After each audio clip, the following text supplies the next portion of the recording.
I have to say, this has been an absolutely incredible summit so far.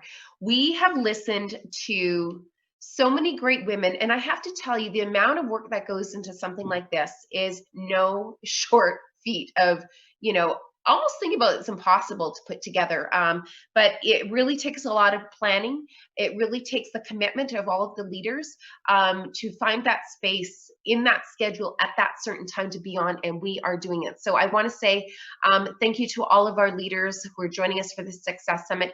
Thank you to the tech team. You're doing a great job. We're running on time, and I see that we have our next guest in the green room. So our next guest is Victoria. Victoria is one of Canada's and Britain's leading proponents of innovation, entrepreneurship, to foster a more ethical, sustainable, and safer future for everyone. Her move, more than 15 years in the startup community, including investor and government relations, keeps us all on track and focused on building a nimble, responsive, AI-based technology platform for the short and long term. It is my pleasure to welcome Victoria Lennox, co-founder of Ninteen AI, to the Success Summit. Welcome, Victoria.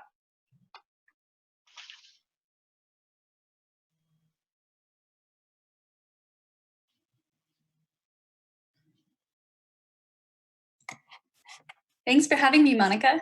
You are so welcome. I can't wait to see you. We're just, I see a black screen right now. Perhaps I'm the only one seeing that.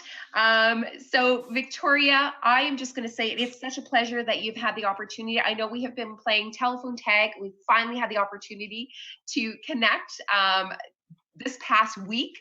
I know that you were away. You were actually out doing your doctorate in Oxford, which is super exciting. So I'm going to get you to talk about that. But you have spent your career supporting entrepreneurs.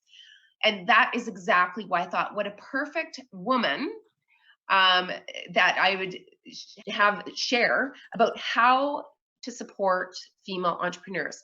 So why are you so driven to encourage entrepreneurs, and what are the key themes or lessons every entrepreneur should know about?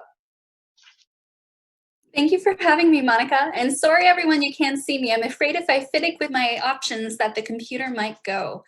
But really excited to be here today. What really inspires me about entrepreneurs is that they take what's so unique about themselves and they bring that to the world, and they manifest that in a way that improves the quality of life for themselves, their families, their communities, and our country. And so when I'm looking at entrepreneurship, especially in this COVID context, to me, for anyone starting up, it's really about why. What is the motivation? What is the driving force? And how do you connect your business to your ultimate why? That's oftentimes the linchpin for success that gets you through the tough times. And a lot of our whys are shifting right now, and it's an opportunity to on why we build businesses and for whom. Awesome. So after leading, now I want to talk about, I was really surprised. Startup Canada. I mean, what an amazing success story that was. After leading and growing startup for 6 years, I mean, it seems much longer. I remember, actually, as I was sharing this with you, that I remember going to one of your startup functions. It was actually at the center downtown at the University of Calgary. And it seems like just yesterday. I can't believe it's already been 6 years. But what motivated you to decide to transition to pursue your doctorate?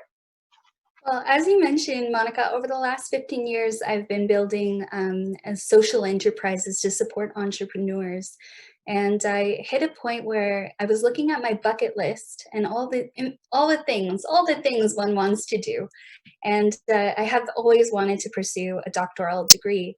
And having taken Startup Canada for just over 6 years, it was time for succession. And I knew I needed to, make that change and take that action. And I was gobsmacked when I got into my program, having been out of school for 10 years. But it's just been incredible, opening my mind to some of the leading thinkers in AI governance and ethics. It's been incredible, but it was really about investing in myself and deciding kind of what I wanted, and what story I would want to tell looking back.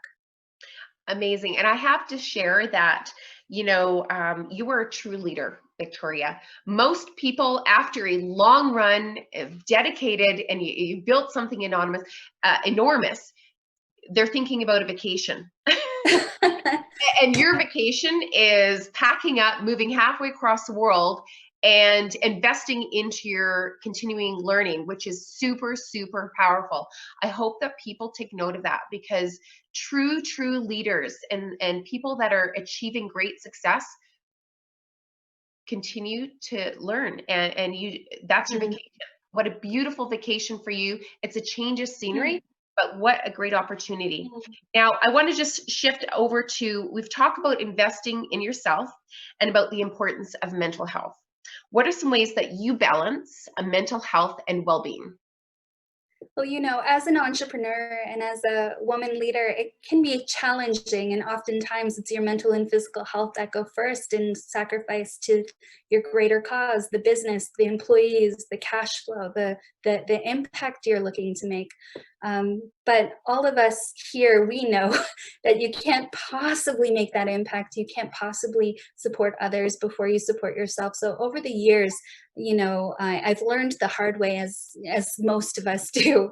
And I have found great peace with meditation and yoga. I've found great peace with frequent walks and taking that silent time. I have found great peace with just being mindful and making that part of an everyday way to be. And actually with COVID, I think that all forced us to stop everything, and really stop and really reflect on a lot of the things that are often crowded. So that's how I've been balancing. One of the key pieces of advice I got from a number of colleagues was to join a Vipassana retreat. It's essentially a 10-day meditation retreat where you just focus on meditation, and it's really hard. But I just completed my second one, and it really does change perspective and just give you time just to deal with stuff. So I have to say, I love the fact that what's consistent with all of our leaders is the wellness piece, which is part of daily meditation and just that silence.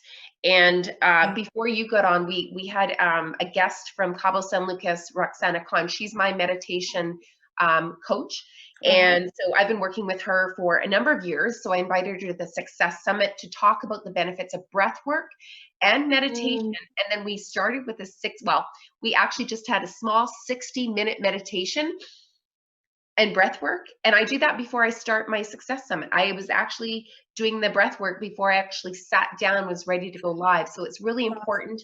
It's really nice to see. I love that you're able to share that, because if people are wondering what they're missing or what they should consistently do, meditation, do it. And it is hard. That 10-day meditation retreat, silence with no electronics.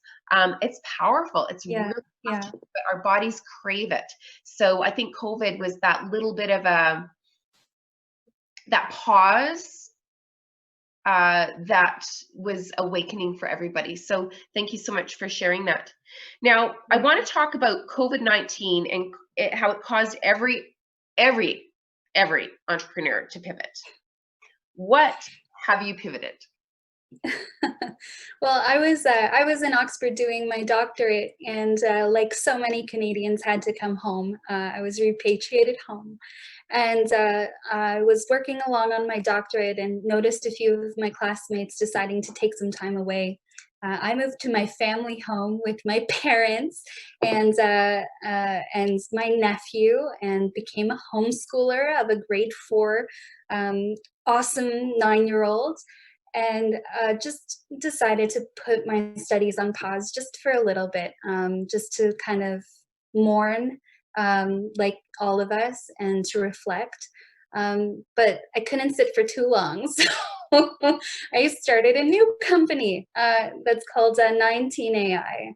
And our goal is to use artificial intelligence to help everybody to feel safe and be safe when lockdown restrictions lift.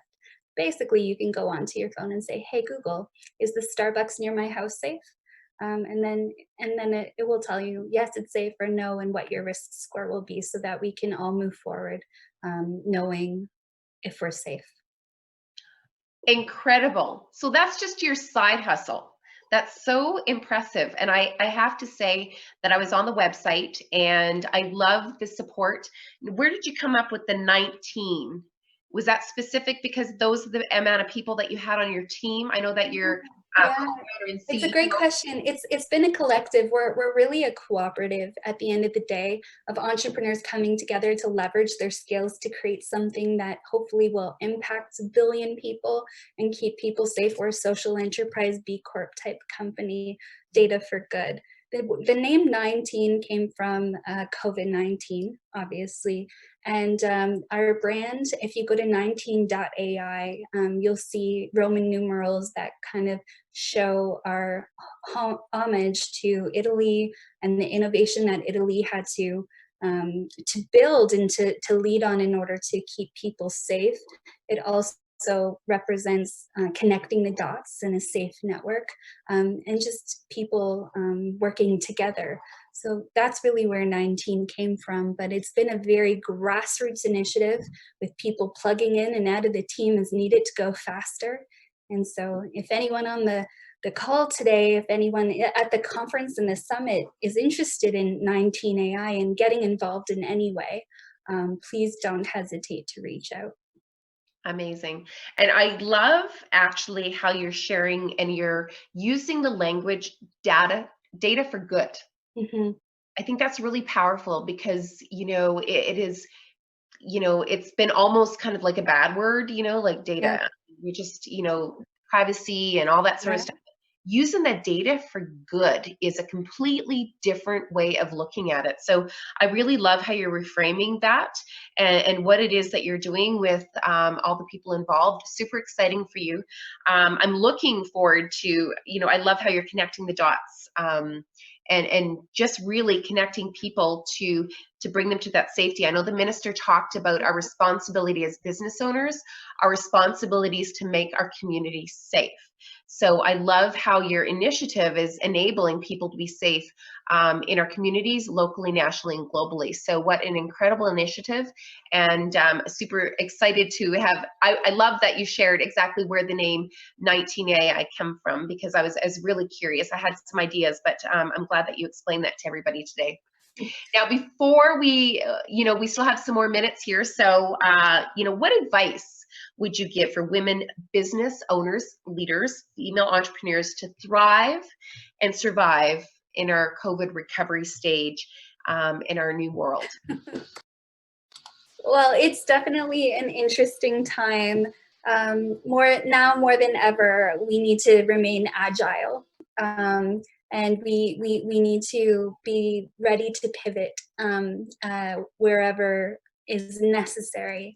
We also really need to think about the needs we want to fill, and if they are very important needs that actually have strong business models behind them.